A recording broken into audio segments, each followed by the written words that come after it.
I now like to call this week's edition of Kiwanis Connects to order. Good afternoon, good evening, good morning, and happy July 4th Eve.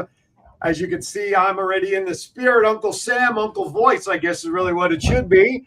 Joining me from her parked car in order to get the internet access. Things are back to normal. Now that she's back home from Manila is our new Kiwanis International Trustee of North America, my dear friend, Doc Val. I feel like we should be playing the presidential theme in the background there as I'm doing this introduction.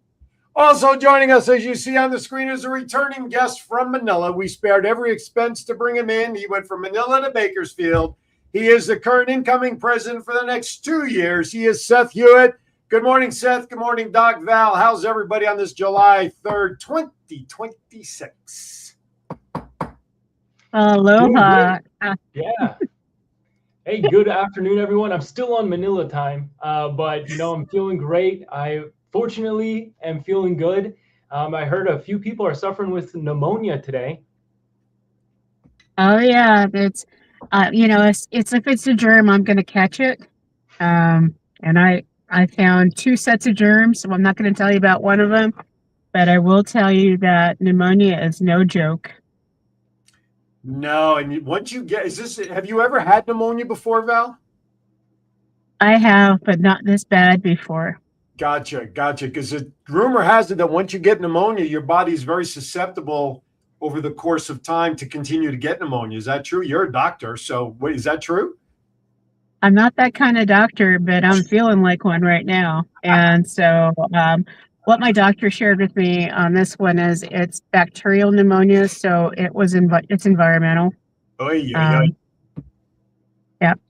Yikes. Well, get well soon. I know everybody out there in our Kiwanis verse, as you like to call it, is sending positive vibes to our new Kiwanis International Trustee, Doc Val. And as much as we wish she was home doing this, she lost power already. She's back from Manila only a couple of days. And yes, that internet's back to normal. We actually had better success with you being 5,000 miles away in Manila with the internet than you being back here at home. It's crazy how this stuff works. Well, listen, we want to thank everybody for joining us. As you know, we're on 3 Facebook pages, 3 YouTube channels, and every Sunday, 8 a.m., you can find us on dbtv.tv as we re-air all of our episodes on that network as well. We want to thank you for tuning in. I think last week I kept getting messages all week long and comments on last week's show coming from Manila. It was quite the episode. Let's start off with the bang before we get started with Seth. I have his introduction. I'll do the formal introduction here in a moment. But part of last week's episode was, as you see Doc Val wearing her Kiwanis Connects show jersey, we were raising funds. I'm going generic because I didn't want the black and pink to clash with my hat today. So I figured I would stick with red, white, and blue no matter how I got there. So the Chesapeake Kiwanis Club, my home club, we are raising funds as part of, a float-a-thon where we just get paid to sit in the pool next Saturday to raise funds for Jonathan Cares, a previous guest here on our show here in the Virginia Beach, Hampton Roads area. They deliver food courtesy of Wegmans, and we want to thank Wegmans for donating their unused stuff to the local community. And so we put out a challenge, 2 weeks prior to last week, Val. I had offered $10 on that episode for every jersey that made it to Manila and made it on air. And you countered by saying for everybody that could not go to convention that would post a picture in the Kiwanis Connects jersey, you would match the $10. Fast forward to last week, we go live on the air. We recap the fundraiser. And some little birdie named Doc Val said $20 a jersey. I said, $20 a jersey? I thought, all right, we'll go $20 a jersey. Well, here's the coincidental part. Per Judy, who was the official counter in Manila with you, and I had my own cheat sheet, not that I didn't trust her, but I was counting as well. We had not 1, not 2. We had 15 jerseys make an appearance on camera, although I think there were some that looked very familiar over the course of a couple of people, but that's okay. It made it on air. At $15 for $20 a shirt, that's $300 coming from this half of Kiwanis Connects. Then, not to be outdone, all the jerseys from the people that did not make it to Manila that made it on air, including 2 young ladies that were visiting us from Las Vegas. we kind of followed suit with what was going on in Manila. They donned the Kiwanis Connects we had hanging around here. We made it even. We got $300 coming from those who did not get to Manila. So thank you to everybody out there. And look, if the float-a-thon is next Saturday, I would say if anybody dons any jerseys that manage, like for instance, your friends Bev and Mikkel, their jerseys are on the way to them to Guam. So they should be getting them soon. Heck, if you order any jerseys, I say we make it an ongoing fundraiser for either Jonathan Cares or we could pick a new fundraiser. But anyway, we raised $600 courtesy of the Kiwanis Connect show, which I will be happy to present at the event next week.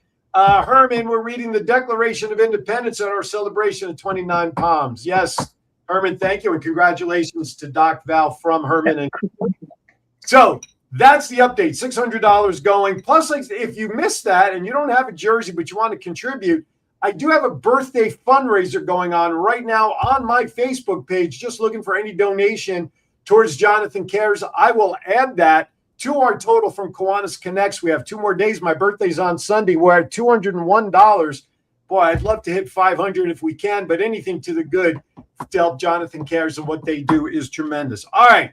So without further so Aaron, I do want to throw somebody under the bus on the $20.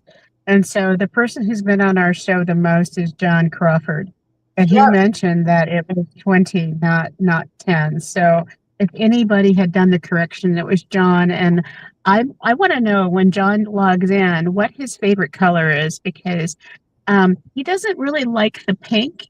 And I'm thinking if he likes purple, do you think we can get these instead of being pink in the Kiwanis? It could be purple.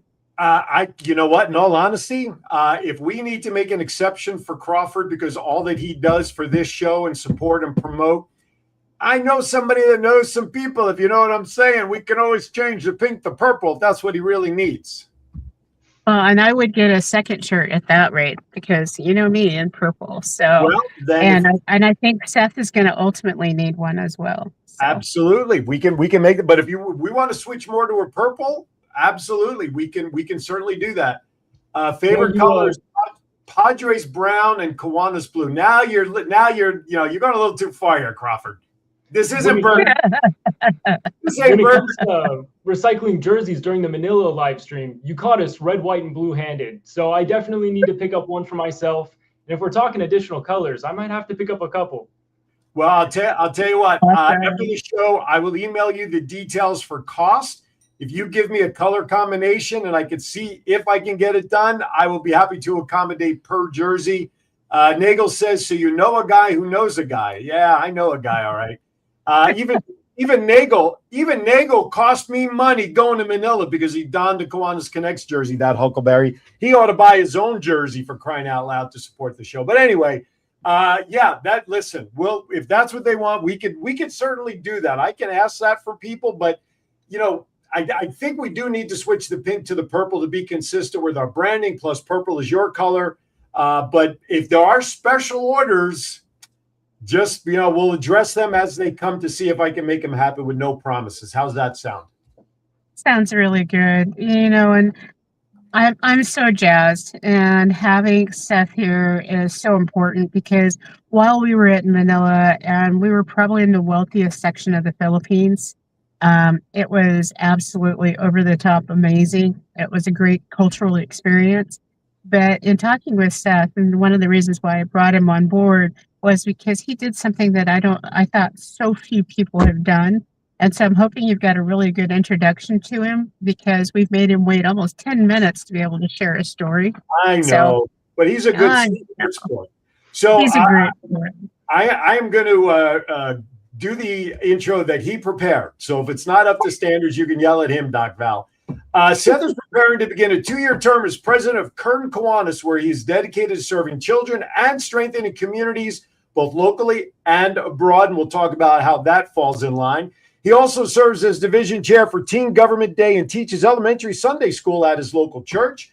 Seth is passionate about developing the next generation through service, leadership, and mentorship as he prepares for a future in local public service. And he's also preparing a video as part of his trip out there Philippines earthquake coverage and government response. So we'll talk a little bit about that in his Kiwanis jersey and why he is tipping the scale on the average age of Kiwanians at this time and why he is a leader in bringing the younger age and demographic into Kiwanis. Please welcome Seth Hewitt to the show. Woo! Well, thank you so much for having me. What a privilege to be back. I only got about 5 minutes on the show last time, and my goodness, I'm very happy to be seeing some familiar faces once again. So hello, everyone. Thank you for tuning in. I think I found my replacement in case I don't come back to the show in the future. Just saying. Well, you're going to be busy the next, during your term. I'm anticipating sometimes when you're going to say, "Hey, I just can't make it because I'm in working somewhere." So we can always line up guest hosts like Seth. Absolutely. Doug Val, you set the bar a little too high. I'm going to definitely need some practice laps. So, Seth, one of the things that I thought was pretty amazing in meeting you, you just jumped right in. Was this your first international convention, or was this old hat for you? Yeah, this was my first international convention with Kiwanis. Not my first time abroad, but definitely with Kiwanis. Now I've done the district conventions, divisional, but this was the first time for me actually seeing our global community. And it was pretty phenomenal. I really enjoyed my time there in Manila. No, I was so impressed with you because not only did you go to convention, but you actually did an adventure beforehand. Most people don't because they're so tunnel visioned into the process. And so can you share your adventure down to the earthquake-ridden zone? Because I was shocked that you were able to have access. Yeah, well, thank you, Val. And when I was planning this trip, originally I was wanting to bring two of my friends here from Bakersfield with me so we could go explore the sites in Manila. But when they bailed out on our plans about 2 weeks ahead of time, I said, you know what, I need to do something else rather than sitting in my hotel. And so I was looking at a lot of the news coverage around the Philippines, and I saw that devastating 7.8 magnitude earthquake that took place along the southern coast near the Sarangani province. And there was a city down there called General Santos. They call it Gensan, the home of Manny Pacquiao, the tuna capital of the Philippines. I said, you know what? I have a few days. Why not fly down there with no contacts on the ground, with absolutely no idea what I was going to do. I just prayed and said, God, I want to be of some support. So I reached out to the Red Cross, Habitat for Humanity. Nobody got back to me. And after a few follow-up emails, I figured, you know what, I'm going to do something independent down there. And at first I thought maybe I'd be doing some debris removal. Maybe I'd be meeting up with some local churches. But I ended up meeting some incredible locals, and the locals brought me deep into the community where the government hasn't necessarily responded to yet. And I got to sit with families who were in the rubble of their homes. Some of them lost neighbors, family members. And I was able to hear their stories and set up some 5. I've never done a GoFundMe before, let alone 5, but I set up 5 GoFundMes for these families. And so I'll be able to help tell their story through this video that I've created. And it's not going to be all doom and gloom. It was a very wholesome trip. And we heard a lot about the Filipino spirit, and man, I got to see it. Even in the rubble of their homes, they still had so much reason to be grateful and smile and loving and welcoming. And just one scene here. There was the second time I went around to this neighborhood to check back in on them and to make sure I had all their information correct. One of the families was eating food, and all their food was just covered in flies. I mean, they're living outside their home on cots, and I think they had 4 daughters, and their food was covered in flies. They probably they didn't necessarily have cold storage, and they were offering me food, and they were like, hey, come take a seat. Do you want some food? It was one of the sweetest gestures I've ever seen in my life. And so I'm absolutely committed to loving on that family the best I can and telling a great story along with it. Well, one of the things about the Filipino community, and by the way, if you're watching right now, it looks like Val got dropped off her internet connection, or her phone must have died, one or the other. So do not adjust your sets. The Filipino community is known to be a very family intertwined community, and it's not surprising that they treated you that way. They treated you in a way that they just enveloped you right in, and whatever they had, they were willing to share. And I think that's just a testament to the Filipino culture that is standard in their lifestyle, is family and supporting, that whatever we have, we share, right? Certainly. And it was the sweetest thing in the world. They're even taking me through the parts of their home where the roof was coming down. It was very dangerous, but they just really wanted to show both me as well as the world, hey, this is what happened here. And although they were in this very downtrodden position, still they felt a lot of hope and optimism that things were going to be okay. Now, the government hadn't even stepped foot on their street yet, but still they had such a faith. And I got to tell you, it was quite contagious. I'm sure it was. Here's what we're going to do. Judy Goad says, just so you know, Seth is from Division 33, and I'm so proud of him. John, let's step aside for our first break, hoping that it'll give Val an extra couple of minutes to try to reconnect. If not, I think Seth and I can hold it down. I know what we're going to cover today until Val can reconnect. Of course, we have all of our normal stuff as well. Hopefully, bad dad jokes. I got some July 4th themed bad dad jokes, and I understand that Seth may have a couple also for us. Melissa Atwell's mental health moment and the rest of the stuff, Val's wow, and Kiwanis projects that we're going to talk about as well. You're watching Kiwanis Connects, more with Seth, hopefully Doc, Val, and the rest of you. We'll be right back. Imagine being able to golf no matter the weather or time of day. Well, now you can at Back 9 Great Bridge in Chesapeake. Grab your clubs and swing by for the next level of golf. Back 9 is open 24/7. Play on your own schedule, get pro-level swing data, and much more. Try St. Andrews, then Pebble Beach to test your skills. It's also a great way to start playing golf without the distractions, pressure, or cost of playing 18 holes outside. Back 9 offers individual and corporate memberships to fit your needs.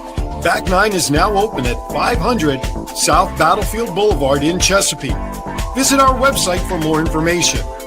Level up your game without stepping on the course with Back 9. Hi, I'm Hall of Fame broadcaster and local TV host Aaron Phillips. Are you interested in hosting a podcast? I offer a podcast seminar where I share the information you need to set up your podcast for success. Some of the topics that I cover include basic terminology, how to do a successful interview, who to target as a potential advertiser, and more. For more information, visit thevoiceof757.com or email me directly at aaron@thevoiceof757.com. Let my voice speak to you. Hey everybody, Aaron Phillips here from the Kiwanis Connects show. Are you trying to recruit for new members? Do you have a huge event coming up that maybe is your biggest fundraiser of the year? But you need to do something different to let people know that it's happening. The same old gives you the same old routine and results. Well, we've got an idea for you. The Kiwanis Connect show offers the opportunity to have customized commercials created to help your club get your message out. And you know what? One of the extra wonderful points of this opportunity is we provide it as a fundraising opportunity. For every $50 donation for the commercial goes to the Rose Float Kiwanis Club. That's right. The very same Rose Float that we see on television every New Year's that represents Kiwanis International will now be supported by these Kiwanis Connects commercials. So, if you want more information to get involved, just drop us an email at kiwanisconnectsinfo@gmail.com. That's kiwanisconnectsinfo@gmail.com. Get your 30, 60, or 90-second customized commercial today, and let's help the Rose Float Kiwanis Club continue to plant its seeds for success. All right, welcome back to Kiwanis Connects. It looks like we put some more quarters in the slot. We got our internet working again there. Doc Val is back with us. Seth Hewitt joins us. If you recall, Seth was with us in Manila, and we're just kind of talking about the efforts that he did in the earthquake-stricken areas of the Philippines prior to the convention, and a documentary that he is working on that'll be made available very soon as all that wonderful editing time is done. So, Doc Val, I'll throw it back to you to pick it up and continue on. Well, one of the things that I had really hoped that Kiwanis overall would have been able to do was a service project in the area. And so, Seth, I was really wondering, are they at a point where they know what they need and Kiwanis can help? Or is it still in the early days of You figuring know, this they out? really are. Yeah, and thank you for that question.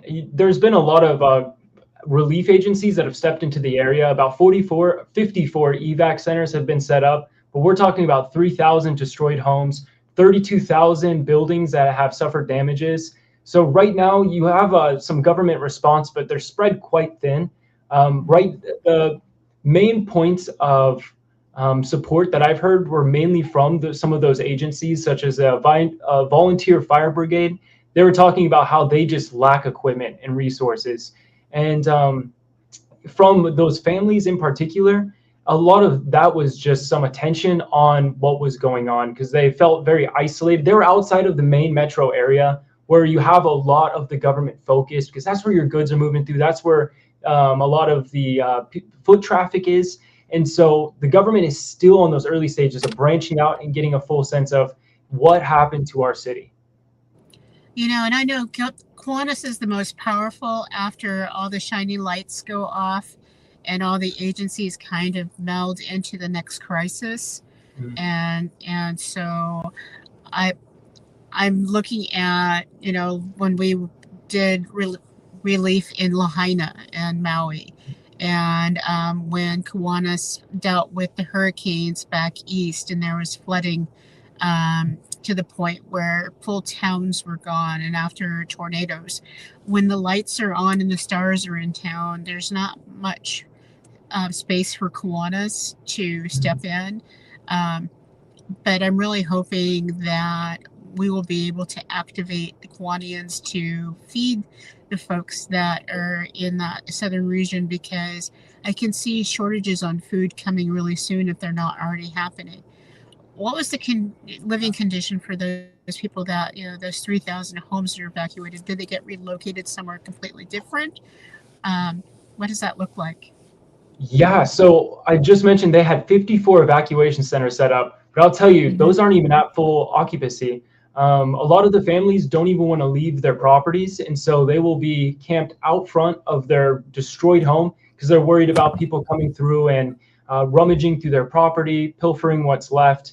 And so those are some pretty sad sights. But you had governments like the People's Republic of China that sent these tents out, and very similar to those I forget what they're called, the sun visors that you put in your windshield of your car to prevent heat from getting in. They look very similar to that. There are these collapsible circular rings that open up into this tent that can fit about 8 to 10 family members. Unbelievable sight. Now, seeing that in the Central Park of General Santos, they had about 400 of those delivered. And so right now, a lot of people are outside their homes, whether that's with an easy up or whether that's with a cot in the sun or out of the back of a car. I would want to say where at least 40% of the population is currently. So here's what I find unfortunate is that Mother Nature is really wreaking havoc on our globe. I mean, we have what's going on in Manila, and then look what's going on in Venezuela. I mean, they just had a third earthquake, I believe, earlier this week after two basically back-to-back, I guess, last week or 10 days ago. I don't know what it is. I don't know if the person upstairs or Mother Nature thinks Kiwanians need more service hours, but this is getting a little crazy that, we have all these natural disasters, and I guess what positive light on this, Seth, is that you're putting a positive spotlight, and yes, it's doom and gloom. It's not a good situation, but seeing that through every weed bed, there are plenty of roses that come through, gives us hope that people can recover. And even though they may be smiling, they still need help and support from around the globe or their neighbor, right? Mm-hmm. Absolutely. And so well said, too. But there is still a lot of distrust from the people in their own government. Oftentimes when international relief is sent or funds are collected, how much of that actually goes down to the people? And so one of the most reoccurring stories I heard was, hey, if you're going to do any support for us, try to do that through the local churches. Try to do that directly with the families. Because as soon as and not for every nonprofit, but as soon as you start sending money through nonprofits, a lot of that fund gets held up in different administrative fees or certain things that just don't really track the money down to the people. And so that's what we're really trying to do, is keep a direct focus with this recovery. And a lot of that's cultural. There are certain countries where there are different levels of payment that are expected in order to provide services, and it it doesn't always fit our paradigm of help.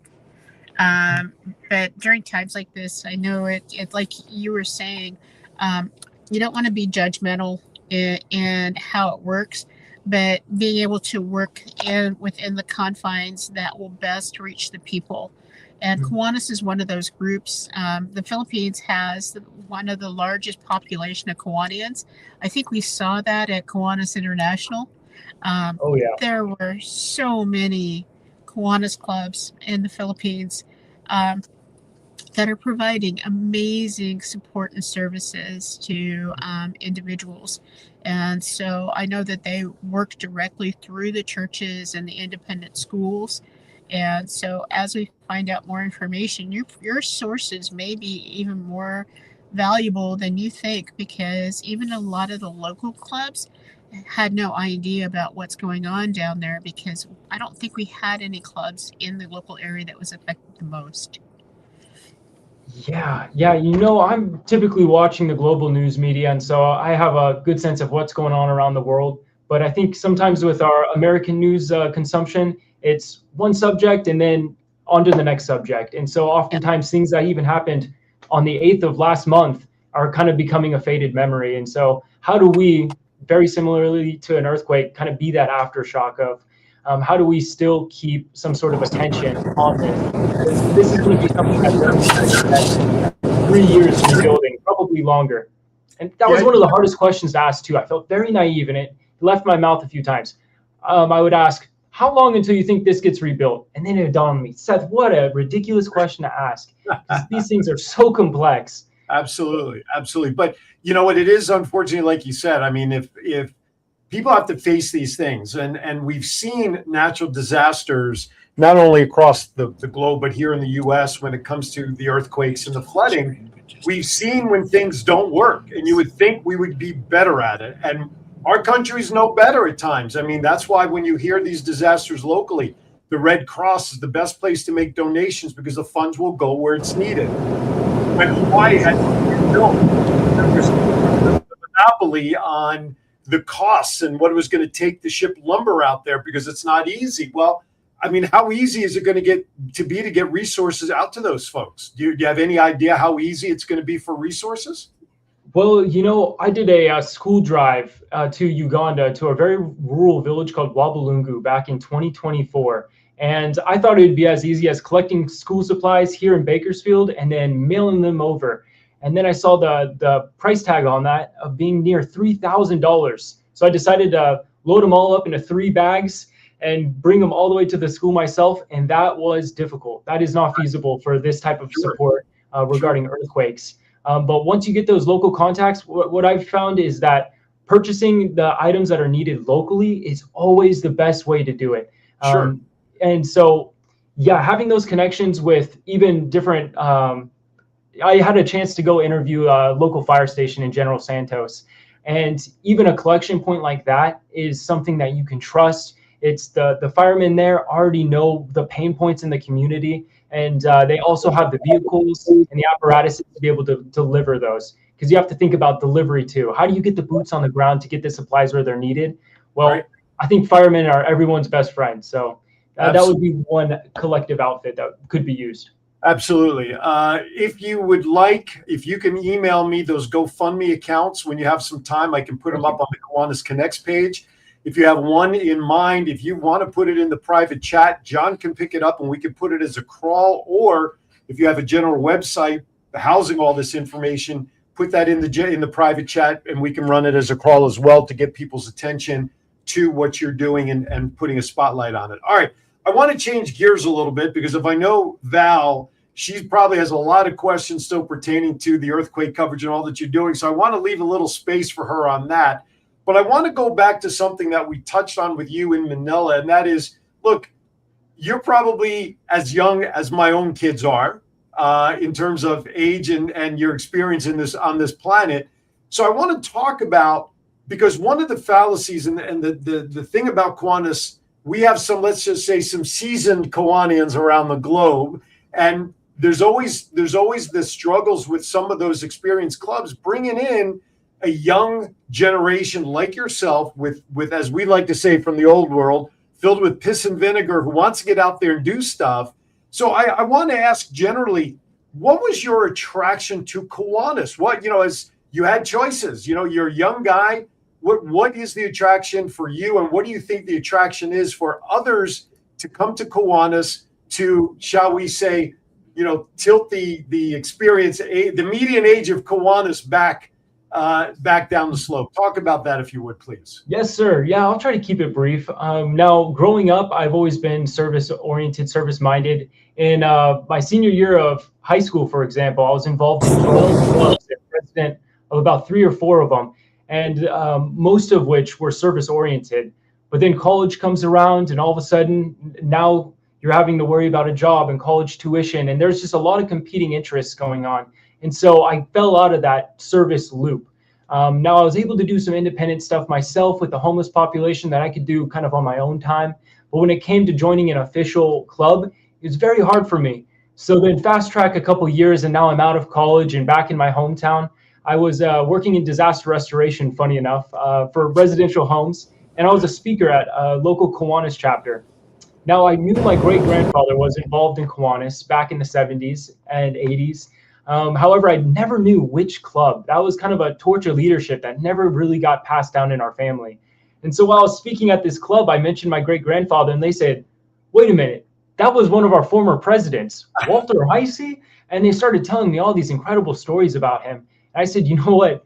This might be the organization that I want to be a part of. And I've even here on this table next to me, I have my great-grandfather's old Kiwanis meeting bell.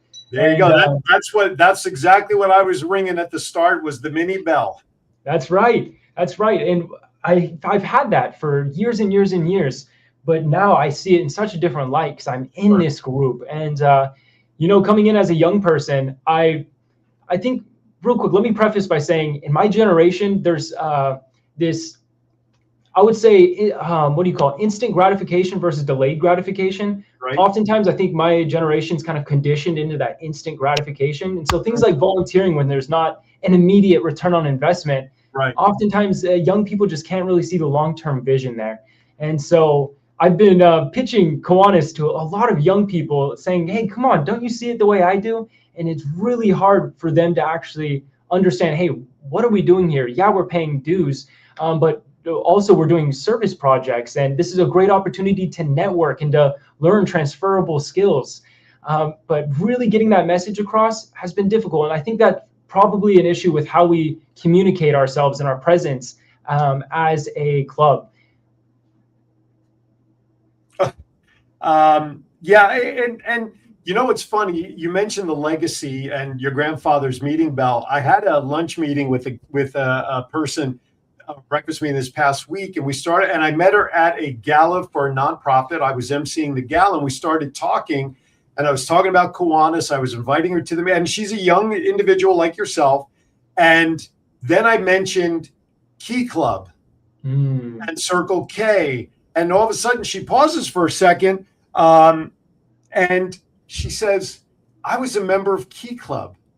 And what we're finding is that many members of Key Club don't realize what Kiwanis is in terms of the relationship to Key Club. And that's a topic for a whole nother show, as to the disconnect. But once I made that connection, and she goes, oh, Kiwanis and Key Club, blah, blah, blah, blah, blah. Guess what? She came to the meeting last week to sit in. She loved it. And now we're talking about her becoming a member. So that legacy, that unknown legacy, is quite interesting. And unfortunately, it further puts under the microscope the fact that many Key Clubbers, many Circle Kers don't know and understand, even know what Kiwanis is in relation to their service club. Mm-hmm. But mentioning that legacy brings the big light bulb on and goes, aha, I get it now. Come full circle. Yeah, absolutely. And I'm so grateful that I had some exposure in Key Club in high school. That was my first time ever being a part of Kiwanis. And I had my membership card from Key Club until my wallet got stolen, which was probably the one item I really needed out of there, was that card. But one of the things I appreciated about that organization, compared to some of the other ones that were focused on one issue, is that Key Club, we were all over the community, helping with all sorts of different projects. And I loved that variety. I loved that some organizations, they are better suited for one cause. But I love that Kiwanis always kind of took a three-pronged approach when it came to serving the children in our community. And they always encouraged creativity and innovation. And if something worked well in the past, great. Let's absolutely reinforce that. But maybe this is a year where we try something new, and doors were always open for that. And so coming now into Kiwanis, well, I feel that same energy in my club. We want to approach serving our children with a variety of methods on how to do so. But also now stepping in as a young president, the doors are open for all sorts of new ideas. And yesterday we had a meeting, and I got a pitch what my 2-year plan would look like, what type of causes we're going to be going after. And boy, oh boy, I'm so excited. I really do think that our service project coming up is going to be one that you're going to see in Dallas during our next international convention, probably on the highlight reel. Okay, well, I'm tentatively hoping to make Dallas happen for me. I was up in Pittsburgh last year for last year's international convention. And my very first international convention was back in, I think it was like 1990, 91, one of the early Las Vegas international conventions before I had moved out there. And I understand that Vegas will be another one after Dallas, I think, in 2028. So unfortunately, international travels for international conventions are not in my cards right now, but when they're relatively easy to get to here in the U.S., I love the conventions. I mean, it's a great opportunity to reconnect. I mentioned it last week in Pittsburgh. I saw people from my original Kiwanis Club in Homedale, New Jersey, and I hadn't seen them in 35 years. And it was so great to see them. It's such a very different platform. But for you as a young cat to get out there and have the voice of the younger community, especially in Cal Neva, I'm trying to bottle that up here in Virginia. And what I'm finding is the key to that legacy idea. And I know that's something that is a vital hook, if you will. I'm interested in finding out. We're going to talk about this on the other side of the break. We have one more commercial break I want to get to, since we're talking about that younger community. Is with this platform, I want to hear from you about what are some of the hooks in your plan to bring the younger folks, like John Crawford said in there, the 30-year-old and 40-year-old members should be treated as gold. And I want to hear from you about what we can do to make that happen. Hey, everybody. The downside is Doc Val's connection is not happening for her. So she is going to go back at home, back into bed, and maybe the phone caught the pneumonia. I don't know. But keep her in your thoughts and prayers. So it's just going to be Seth and I. So if you have questions, please put them in the chat room. YouTube, thank you for watching out there. Put your comments out there. John back in Vegas is picking them up as well. So we got a lot more to do with Kiwanis Connects. On the other side, more with Seth, bad dad jokes, Melissa Atwell's mental health moment, and all of you out there. Don't go anywhere. More to come right after this. Kiwanis International is a global community of clubs, members, and partners dedicated to improving the lives of children, one community at a time. Today, we stand with more than 550,000 members, from K-Kids to Key Club to Kiwanis, for all ages in over 80 countries around the world. Each community has different needs, and Kiwanis empowers members to pursue creative ways to serve the needs of children, such as fighting hunger, improving literacy, and offering guidance. Kiwanis clubs host nearly 150,000 service projects each year. For more information, contact Herman Platsky at KiwanisClub of29Palms.com. Imagine being able to golf no matter the weather or time of day. Well, now you can at Back 9 Great Bridge in Chesapeake. Grab your clubs and swing by for the next level of golf. Back 9 is open 24/7, play on your own schedule, get pro-level swing data, and much more. Try St. Andrews, then Pebble Beach to test your skills. It's also a great way to start playing golf without the distractions, pressure, or cost of playing 18 holes outside. Back 9 offers individual and corporate memberships to fit your needs. Back 9 is now open at 500 South Battlefield Boulevard in Chesapeake.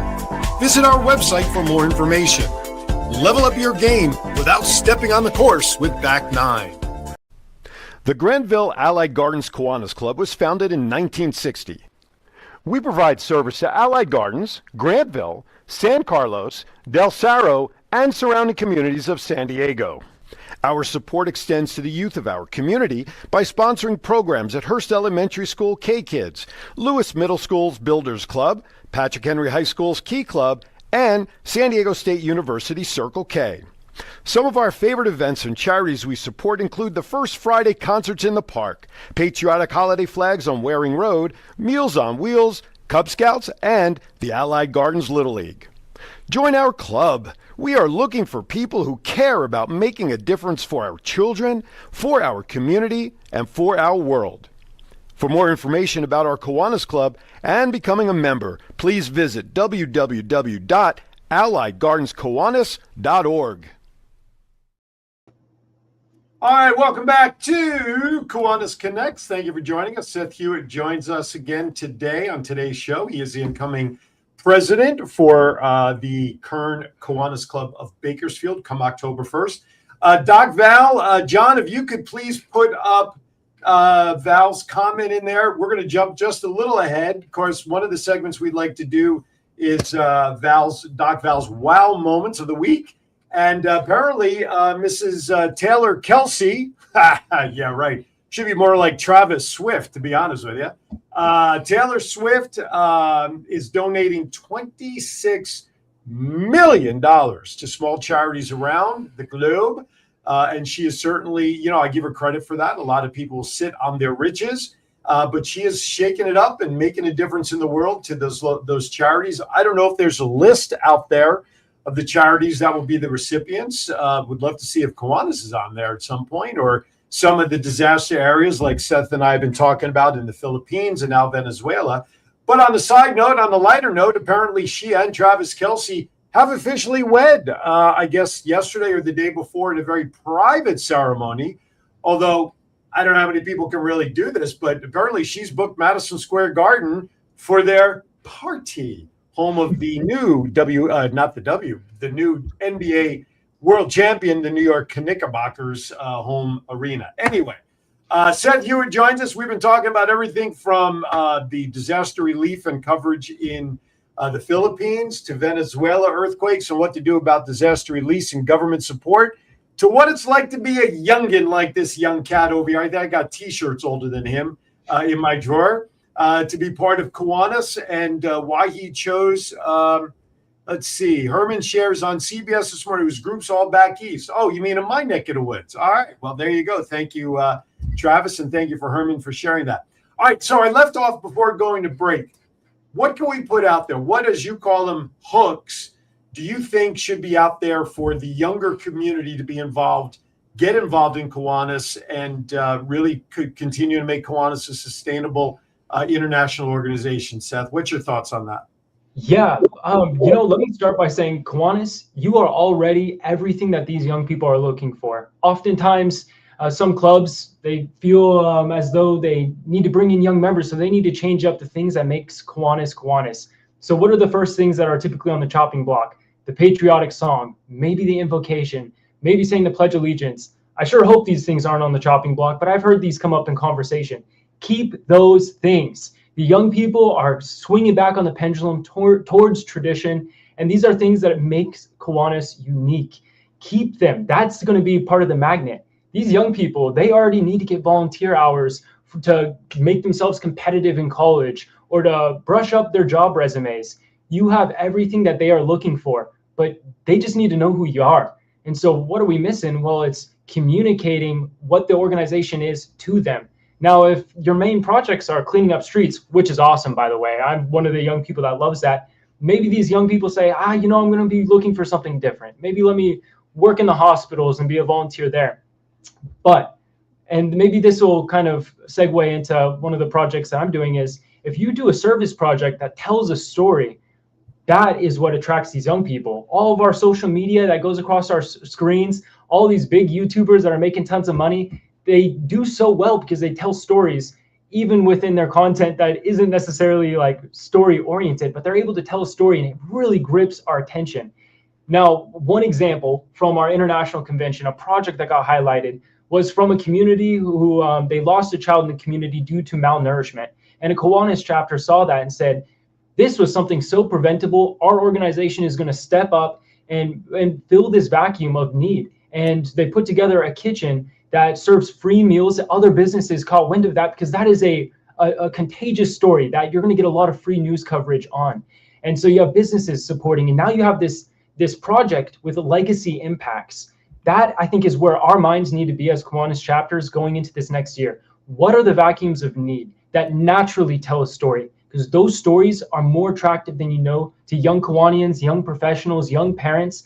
They're going to see those things and say, that's the story I want to be a part of. Well, there's one thing I want to just tag along on that comment about the type of service projects. One thing that makes every club unique, although we get directives from Kiwanis International, every club is autonomous. Every club is autonomous to what's important to their community. So as you said, club someone may be interested in joining may not want to be out on a Saturday when it's 130,000 degrees picking up trash, but they would want to go spend an hour, in an ER helping or in a children's room.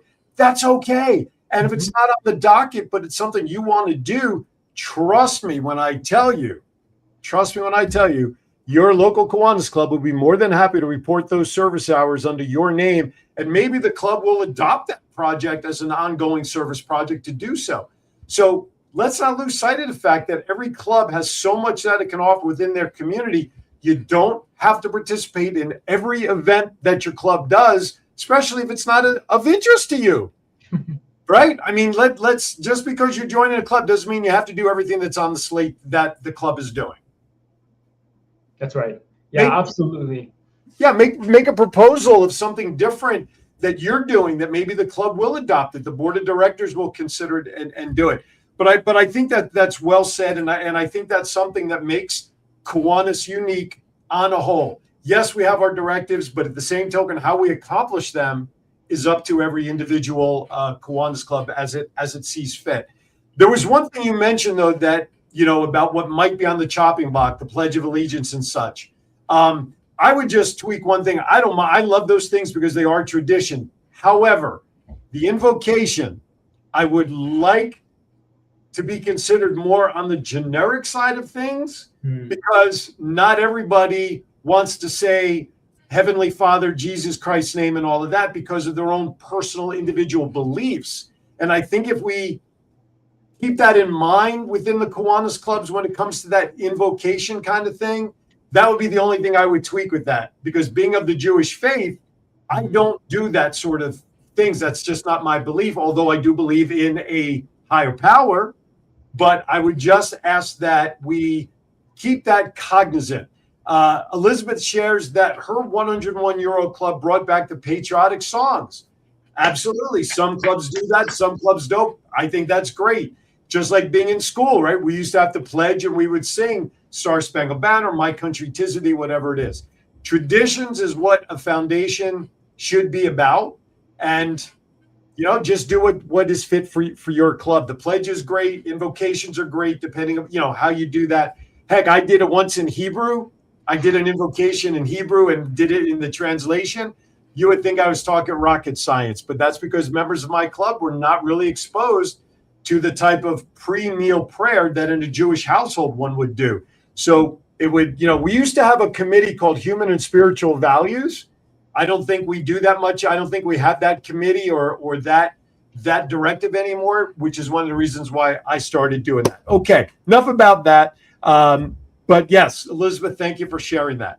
What else are you hearing from? What else would you like to see? What is in your term for your next 2 years? What are the things what are some of the ideas that you're going to bring forth to your club to attract the younger generation to Kiwanis? Yeah, well, real quick, I do kind of want to offer a little bit of a rebuttal on the invocation. I think it's a really cool thing that we don't only have one person doing the invocation every week. Some clubs probably do that, and that's all right. You probably have somebody who's really good at it, but it's something that we pass around. And so, Aaron, I'm really glad that you had an opportunity to be able to share your faith in that way, because what are we in Kiwanis? Well, we're a group that's exposed to a very diverse group of people. We don't serve selectively. We serve our community, and our community has a lot of different groups within it. Now, here in Bakersfield, we have a lot of individuals from the Sikh faith. And I think it would be incredible. One week we're doing an invocation and with Protestant roots. The next week, maybe it's more Catholic. The next week, maybe the Sikh member has an opportunity to do their type of blessing over the food. But it's the way that we do the invocation. I think it should always be in the spirit of positive energy of the group, always pursuing what's right for the community. But whenever we take our prayer sometimes and we make it a little bit more combative, maybe a little more political, that's where we get lost in the weeds. And then that invocation is not necessarily serving the club. But I think that moment when the club either bows their heads, close their eyes, or goes into silence, they say, you know what, there's something above us that is bigger than we can understand, and we're just humans. And it's that message of humility too, and that I think is so strong. We aren't the smartest in the room. We aren't the holier than thou. We are submissive in that moment. And so I really would argue for the invocation. But like you said, so certain clubs are going to do it different ways, and that's okay. I think it's a great opportunity to see how other groups practice their sentimentalities in those moments. I'll offer you a chance to respond if you like. No. I don't take your reply as a rebuttal. I did not say to take the invocation out. I'm just inspirational moment. Herman just put that in there. I'm okay with an invocation, but keep in mind that the tone, as you talked about, of the invocation is not going to be for everyone because of the different beliefs. And I think that does get lost when it's the same person week after week who does it, and they have their. So I'm in 1,000% agreement with everything you said. It's not a rebuttal. I think we just have to keep in mind that one type of invocation is not going to fit all clubs because of the people involved. And I love the idea of rotating it around within different faiths and different representation to share it as just an exposure to different cultures. I love that idea. I think work for Kiwanians need to participate in the SLP project, be there in person. Thank you, John. I think that's a great thing for the younger community. The younger members get involved with our SLP programs. It'll continue to make them feel young if they become advisors or go to key club activities. I found that each club follows their club personality. Some do poems, some do prayers, and each week it is rotated. Absolutely, Judy. Thank you. All right. As much as I would love to, this is a great topic. I mean, I love when we talk about the different ideas within Kiwanis, but I am watching the big Kiwanis clock universe, and we are getting to that point. So I am going to, before I give you final thoughts at the end, after we liberate everybody with bad dad jokes and get that stuff out of the way, we'll have an opportunity to have you close out with some final thoughts. So John Crawford got us started during our conversation about invocations. And he says, why did the turtle enjoy watching fireworks on the 4th of July? Because it was a celebration. Oh my God. Thank you, John Crawford. Seth, do you have one or two bad dad jokes to get us started by chance? Oh boy, as a 26-year-old, these might not be the best dad jokes, but hey, listen, it can't be any worse than I deliver. So you're going to raise the bar for me. Well, tell me, Aaron, why don't Americans tell knock-knock jokes on 4th of July? Oh, it's funny. I read this. Should I spoil it? I'm going to Spoil it. I'm going to do it because freedom rings, ladies and gentlemen. I nailed that. First time I was able to nail somebody else's joke. You got another one for us? You know what? Sure. Uh-oh. You locked up, Seth. Well, why we unfreeze him, John? Let's go to Melissa Atwell's mental health moment.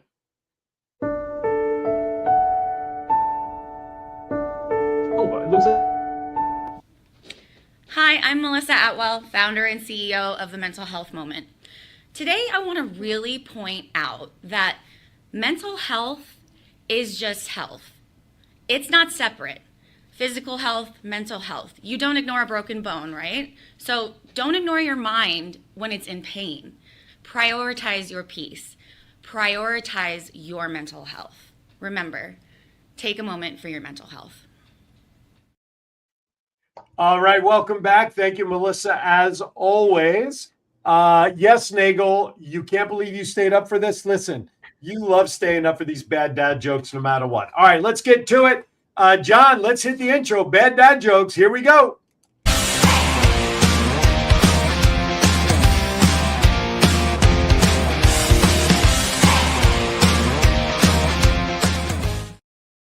All right, before I get to bad dad jokes, let me mention and thank you. Doc Val is watching us, so I need to make sure I stay on my best behavior here. This past week was the first chartered meeting of the brand new, the Mental Health Moment Las Vegas Kiwanis Club.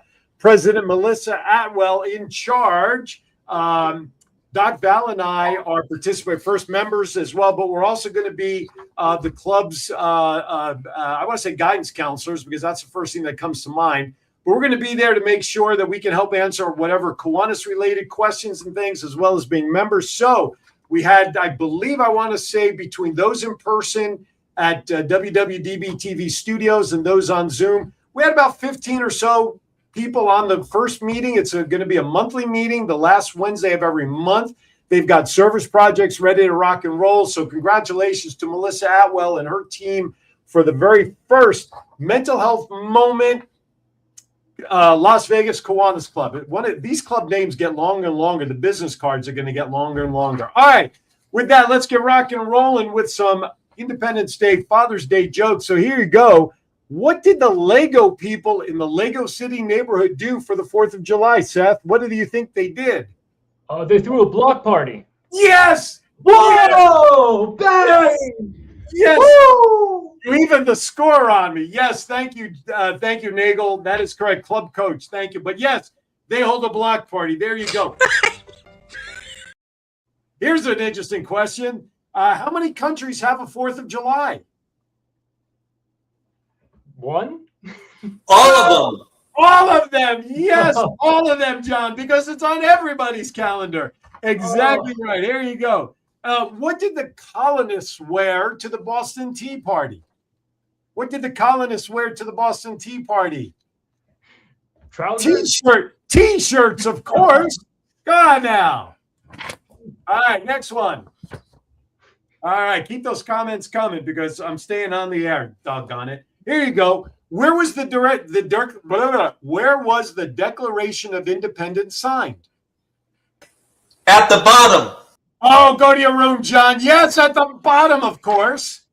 So Seth, I want you to know, on my list to do today was your knock-knock joke. I actually had that on my list as one I was going to share. So great minds, buddy. Great minds, my friend.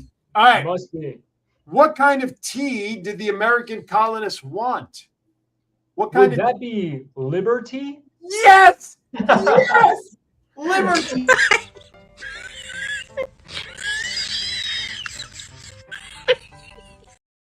Oh, we're on a roll. What does the Statue of Liberty stand for? What does the Statue of Liberty stand for? Because there's no place to sit down. Right, you can't sit down. Oh my God. Did you guys read these? Somebody give me my list of jokes. Wow. All right, last one before we get out of Dodge here. What ghost haunted King George III?